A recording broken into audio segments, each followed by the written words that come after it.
यह वीडियो किसी भी क्राइम को बढ़ावा नहीं देता है। इस वीडियो के माध्यम से समाज में घट रही घटनाओं को लोगों तक पहुंचाकर हम केवल लोगों को जागरूक करने का कार्य कर रहे हैं। इस वीडियो में दी गई जानकारी इंटरनेट या किसी बुक या किसी डॉक्यूमेंट्री से लिया गया है तथा इस वीडियो के माध्यम से किसी की भावनाओं को आहत करना हमारा उद्देश्य नहीं है।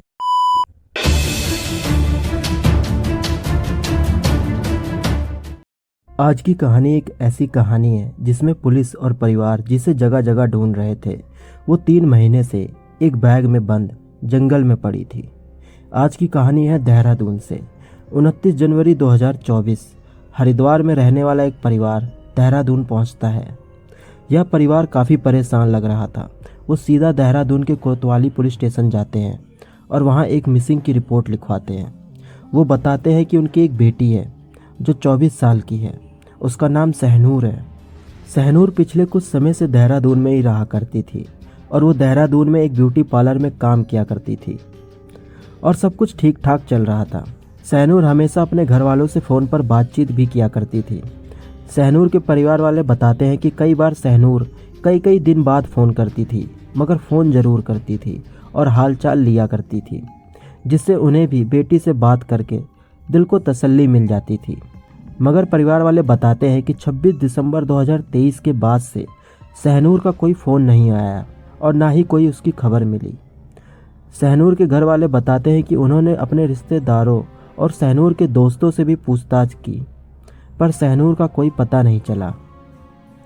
वहीं सहनूर कई बार अपने दोस्तों के साथ कहीं बाहर छुट्टी मनाने घूमने चली जाया करती थी। तो सहनूर के परिवार वालों को लगा कि शायद सहनूर कहीं छुट्टी मनाने चली गई होगी, क्योंकि कई बार सहनूर पहले भी ऐसे छुट्टी मनाने जा चुकी है। मगर कुछ समय बाद वो परिवार वालों को फ़ोन ज़रूर करती थी, लेकिन धीरे धीरे समय बीतता जा रहा था। सहनूर का ना तो कोई फ़ोन आया और ना ही कोई मैसेज। ऐसे में घर वालों को सहनूर की चिंता होने लगती है, इसलिए वो हरिद्वार से देहरादून बेटी से मिलने पहुंच जाते हैं। परिवार वाले देहरादून पहुंचने के बाद सहनूर के बताए गए पते पर पहुंचते हैं। दरअसल सहनूर देहरादून में संस्कृति विहार कॉलोनी में एक किराए के मकान में रहा करती थी।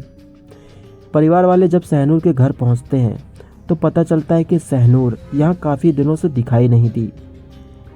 घर वालों ने जब आसपास के पड़ोसियों से पूछा तो पता चला कि सहनूर करीब दिसंबर के आखिरी दिनों से यहाँ पर दिखाई नहीं दी। उसके बाद फ़ौरन घर वाले सहनूर के काम पर पहुँचते हैं, जहाँ वो एक ब्यूटी पार्लर में काम किया करती थी। जब घर वाले वहाँ पर काम करने वाले लोगों से पूछते हैं तो पता चलता है कि सहनूर आखिरी बार 26 दिसंबर को आई थी और उसके बाद काम पर वो आई नहीं। इसके बाद परिवार वाले और परेशान हो जाते हैं और सहनूर को जगह जगह ढूंढते हैं, मगर सहनूर की उन्हें कोई खबर नहीं मिलती। आखिरकार थक हार कर सहनूर के घर वाले देहरादून के पुलिस स्टेशन पहुँचते हैं और पुलिस को अब तक की सारी बात बताते हैं। इसके बाद पुलिस सहनूर की मिसिंग की रिपोर्ट लिखती है। वहीं पुलिस को लग रहा था कि शायद लड़की अपने दोस्तों के साथ कहीं छुट्टी मनाने चली गई होगी, जैसे पहले जाया करती थी, और कुछ समय बाद आ जाएगी। पुलिस ने सहनूर की मिसिंग की रिपोर्ट तो लिख ली थी, मगर सही तरीके से इन्वेस्टिगेशन नहीं कर रही थी। इससे परिवार वाले और परेशान हो रहे थे। सहनूर के परिवार वाले रोज पुलिस स्टेशन जाते थे और पुलिस उन्हें वही जवाब देती थी कि उनकी बेटी कहीं गई होगी और कुछ समय बाद आ जाएगी। धीरे धीरे समय बीतता गया, मगर सहनूर का कुछ पता नहीं चला। लेकिन घर वाले लगातार पुलिस थाने के चक्कर काट रहे थे। इतने दिनों से सहनूर की जब कोई खबर नहीं मिली तो वहीं अब पुलिस को लगा कि शायद कुछ गड़बड़ है। पुलिस ने अब इन्वेस्टिगेशन करना शुरू किया। पुलिस वाले देहरादून के संस्कृति विहार कॉलोनी पहुंचते हैं, जिस इलाके में सहनूर रहा करती थी। वहां जब सहनूर के बारे में पूछताछ करते हैं तो पता चलता है कि संस्कृति विहार में सहनूर 2 अलग अलग घरों में रहा करती थी। जब पुलिस ने सहनूर के पुराने मकान मालिक से पूछताछ की तो पता चला कि वो यहाँ पर पहले रहा करती थी, मगर कुछ महीने पहले सहनूर के घर एक लड़का आया करता था। शायद उसका दोस्त होगा, वो अक्सर मिलता रहता था। फिर एक दिन सहनूर उसी के साथ इसी कॉलोनी में दूसरे मकान में शिफ्ट हो जाती है और दोनों वहीं रहने लगते हैं। अब पुलिस उस दूसरे मकान में पहुंचती है तो पता चलता है कि हाँ, सहनूर यहाँ पहले रहा करती थी और साथ में एक लड़का भी रहा करता था। पुलिस ने मकान मालिक से पूछताछ की तो पता चला कि कमरे का रेंट एग्रीमेंट लड़की के नाम पर है। पुलिस उस लड़के के बारे में परिवार वालों से पूछती है, लेकिन परिवार वालों को इस लड़के के बारे में कोई जानकारी नहीं थी। परिवार वाले बताते हैं कि सहनूर ने कभी किसी लड़के के बारे में उन्हें बताया ही नहीं, ना ही उसने कभी ये बताया कि वह किसी लड़के के साथ रहा करती है। परिवार वाले सोच रहे थे कि शायद पुलिस को कोई गलत खबर दी गई है, क्योंकि अगर ऐसा कुछ होता तो सहनूर हमें ज़रूर बताती। खैर, पुलिस अपनी जांच आगे बढ़ाती है। पुलिस संस्कृति विहार कॉलोनी के आसपास के कुछ सीसीटीवी कैमरे खंगालती है और सहनूर के मोबाइल फ़ोन की कॉल हिस्ट्री निकालती है। तब पता चलता है कि कुछ महीनों से सहनूर किसी राशिद नाम के एक लड़के से बात किया करती थी। पुलिस को लग रहा था कि हो ना हो ये राशिद वही लड़का हो सकता है जो सहनूर के साथ रहा करता था। पुलिस तुरंत उस लड़के के बारे में छानबीन करती है तो पता चलता है कि राशिद, जिसकी उम्र लगभग 23 या 24 साल होगी और वो मुजफ्फरनगर का रहने वाला है। राशिद मोटरसाइकिल रिपेयरिंग का काम किया करता था। अब पुलिस किसी तरीके से राशिद का पता ढूंढते हुए उसके घर पहुंचती है तो पता चलता है कि राशिद यहाँ पर काफ़ी दिनों से दिखाई नहीं दिया। अब पुलिस को राशिद को लेकर शक गहरा होता जा रहा था। पुलिस ने राशिद के फ़ोन की लास्ट लोकेशन चेक करी तो पता चला कि यह लास्ट लोकेशन देहरादून की ही दिखा रहा था। पुलिस राशिद के बारे में दोबारा से पूछताछ करने के लिए उसी कॉलोनी में दोबारा पहुंचती है तो पता चलता है कि जब सहनूर को आखिरी बार देखा गया था तभी आखिरी बार राशिद को भी यहाँ पर देखा गया था। इसके बाद वो कभी दिखाई नहीं दिया। अब पुलिस के दिमाग में दो ख्याल आ रहा था। पहला ये कि सहनूर और राशिद दोनों ही गायब हैं। कहीं ऐसा तो नहीं कि दोनों एक दूसरे से प्यार करते हों और कहीं शादी करके घर वालों की वजह से कहीं दूर चले गए हों। लेकिन फिर यह भी ख्याल आ रहा था कि दोनों जब एक साथ लिविंग में रह रहे थे तो उन दोनों को भागने की क्या ज़रूरत थी। खैर, दोनों का मिसिंग होना, दोनों का कोई सुराग ना मिलना पुलिस को परेशान कर रहा था। वहीं अब सहनूर के परिवार वालों की चिंता बढ़ती जा रही थी, क्योंकि सहनूर को लापता हुए महीनों बीत चुके थे। वहीं पुलिस की सुई राशिद पर अटकी थी, क्योंकि सहनूर को जितना ढूंढने की कोशिश कर रही थी पुलिस नाकाम रही। अब पुलिस ने सारा फोकस राशिद के ऊपर किया। पुलिस ने मुखबिरों का जाल बिछाना शुरू किया। जिस संस्कृति विहार कॉलोनी में सहनूर रहा करती थी उस घर के इर्द गिर्द अपने आदमी खड़े कर दिए, क्योंकि अगर कभी भी राशिद भटकते हुए यहाँ पर दिखाई दे तो पुलिस को खबर मिल सके। धीरे धीरे वक्त बीतता जा रहा था। दिसंबर 2023 का यह मामला था। वहीं अब जनवरी से फरवरी और फरवरी से मार्च भी आ गया था, मगर सहनूर का कुछ पता नहीं था। सहनूर को गायब हुए अब करीब 3 महीने हो गए थे। इन 3 महीनों में पुलिस के हाथ भी खाली थे।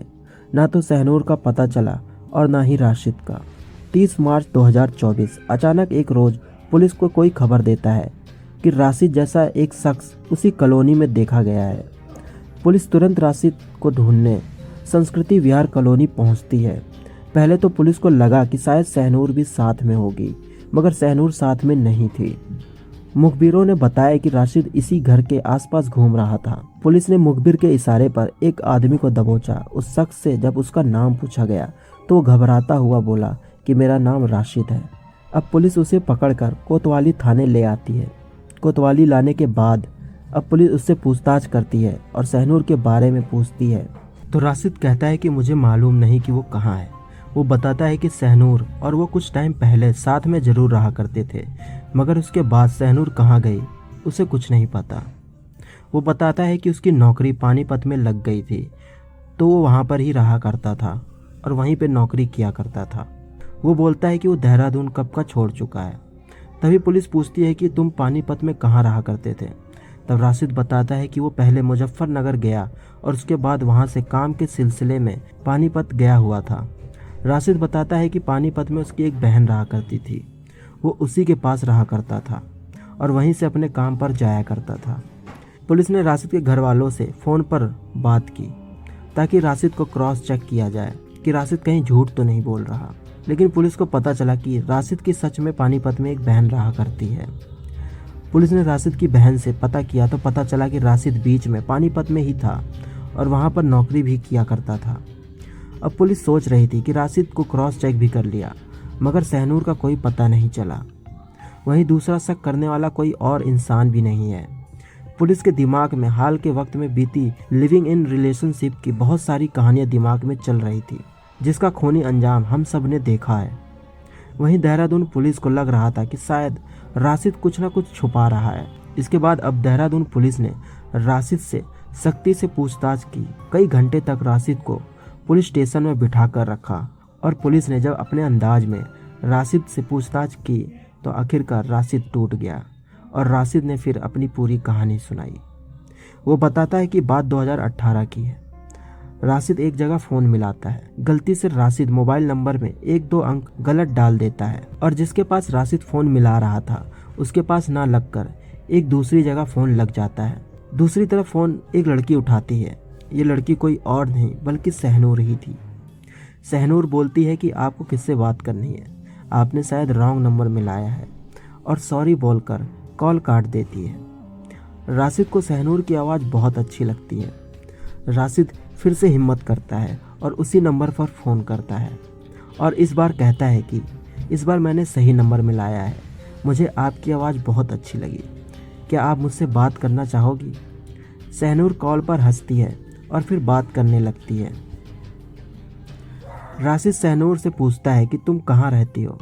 तब वो बताती है कि मैं हरिद्वार की रहने वाली हूँ और अभी देहरादून में जॉब किया करती हूँ।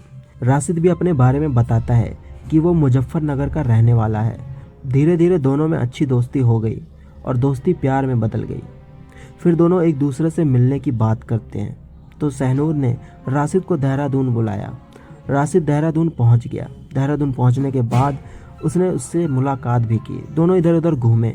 फिर राशिद दोबारा वापस मुजफ्फरनगर लौट आता है, लेकिन इसके बाद अब राशिद का दिल नहीं लग रहा था।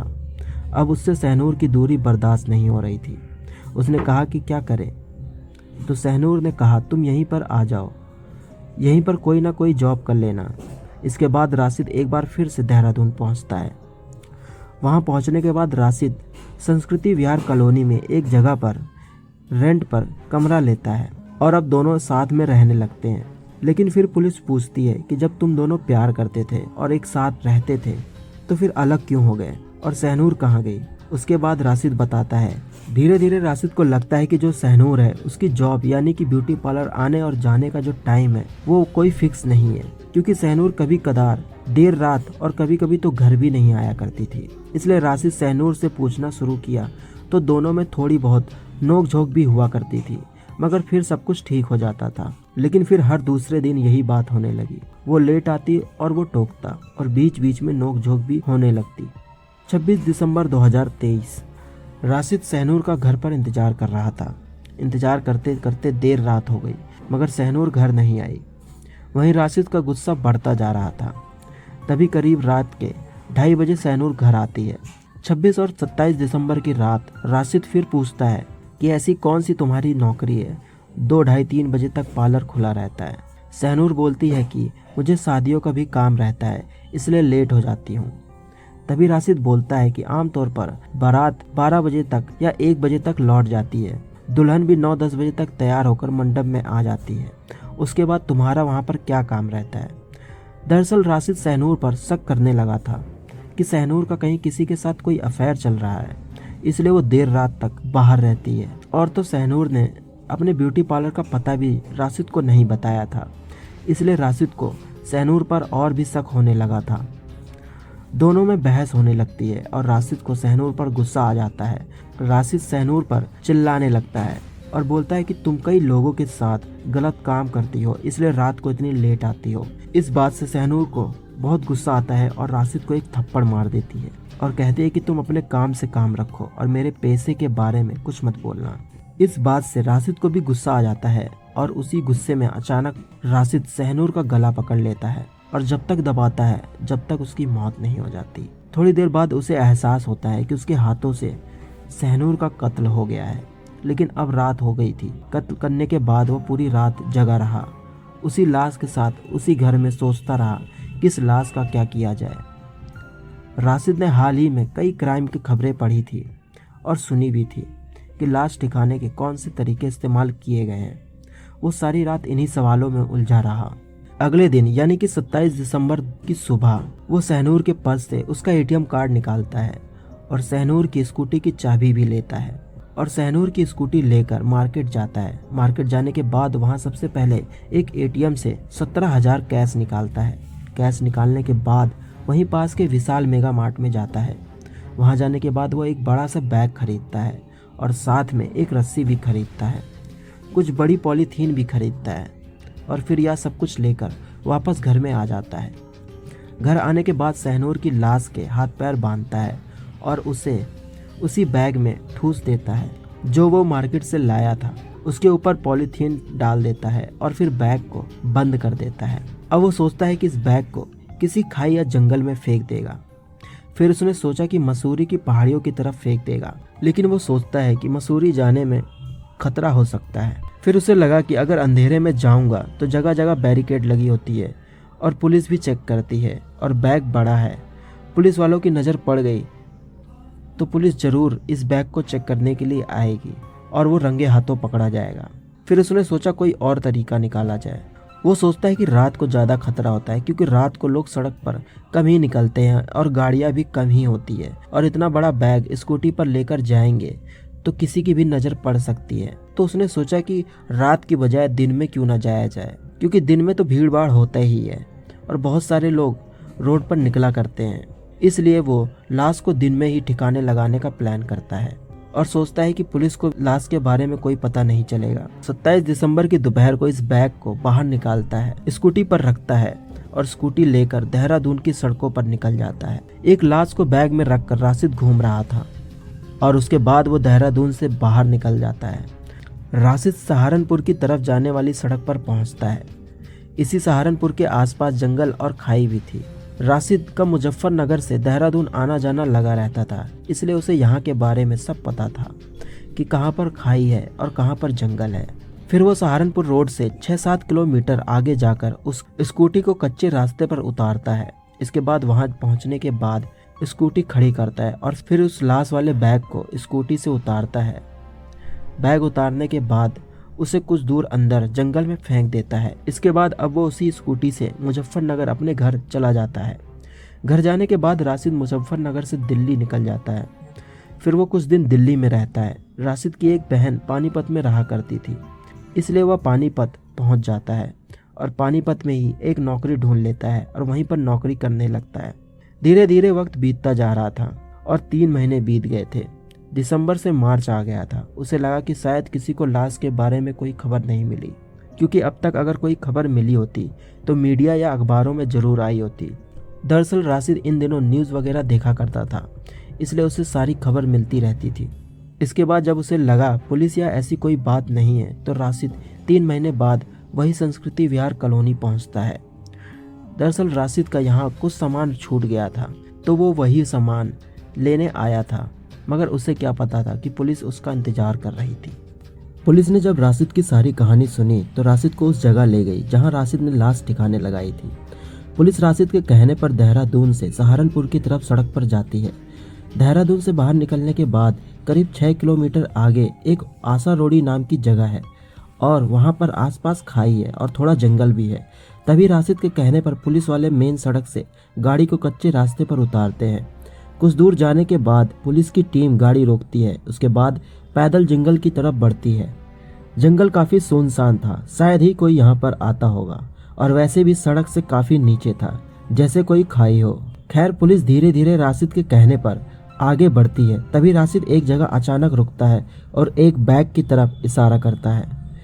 पुलिस तुरंत उस बैग की तरफ पहुंचती है। बैग से बहुत बदबू आ रही थी और बैग पूरी तरह से खराब हो चुका था। जब पुलिस बैग को खोलती है तो उसमें एक लड़की की लाश थी जो पूरी तरह सड़ चुकी थी। पुलिस लाश को पोस्टमार्टम के लिए भेजती है और उसका डीएनए भी करवाती है ताकि पुलिस को यकीन हो सके कि ये लाश सहनूर की ही है। डीएनए की रिपोर्ट आते ही पुलिस को यकीन हो जाता है कि ये लाश सहनूर की ही लाश है। इसके बाद सहनूर के परिवार वालों की उम्मीद टूट जाती है, क्योंकि जिस सहनूर की तलाश में वो हरिद्वार से देहरादून मिलने आए थे वो अब एक लाश बन चुकी थी। खैर सहनूर के परिवार वाले सहनूर का अंतिम संस्कार करते हैं और सहनूर के कातिल की सजा का इंतजार करते हैं। वहीं राशिद को पुलिस कोर्ट में पेश करती है और जेल भेजती है।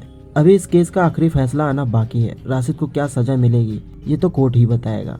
तो ये थी एक ऐसी कहानी जिसमें पुलिस और परिवार जिसे जगह जगह ढूंढ रही थी वो आखिरकार 3 महीने से एक बैग में बंद जंगल में पड़ी थी। उम्मीद करता हूँ आपको ये कहानी पसंद आई होगी। अपनी राय कमेंट बॉक्स में ज़रूर लिखें। वीडियो को लाइक शेयर करना मत भूलिए। ऐसी ही कहानी सुनने के लिए हमारे चैनल को भी सब्सक्राइब करें। मैं मिलता हूँ आपसे अगली कहानी में। जब तक के लिए आप अपना और अपनों का ख्याल रखें।